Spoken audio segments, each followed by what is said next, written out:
কথা কইছি তুই আমার ঘরে বাগান থেকে ইট চুরি করে নিয়ে করে যাচ্ছ দেখ শিবানী আবল তবল কথা কইছিস কিন্তু কয়ে দিলাম তোদের কাছে কি ইট ধরে নাকি যে বাগানে আম পড়ার মতো ইট পড়ে থাকবি আমার ঘরে বাগানে আম পড়ার মতো ইট পড়ে থাকবি কিনা সে কথা তো আমি তোকে কব না তুই আমার ঘরে বাগান থেকে ইটে নিছু কিনা সে কথা কও ইটে দে এই তোর কাছে কি রাখ হইছে যে আমি তোদের বাগান থেকে ইট দিছি আমার জানা শেষ দেখ বাহর ভালো হবে না কিন্তু তোর আপন পিসির সওয়াল কয়ে গেছে তুই আমার ঘরে বাগান থেকে ইট চুরি করছ ইটে দে ইটে দিয়ে কথা কইছি এই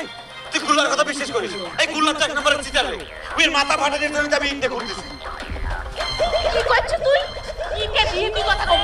কেরে সেনা এই তুই কি মনে করছু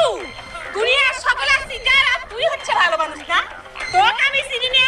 তুই দিনে দুপুরে আম ধরে নিয়ে কই যে আমার আম আর তুই কি মনে করছিস তোর কথা আমি বিশ্বাস করব ইটে দে এই শিবানী উল্টো পাল্টা কথা কবি না কিন্তু কয়ে দিলাম এইটা আমি করে পাইছি তুই জানিস সাত তারকার ভাড়াতে আমি ইট যাই নিয়ে আইছি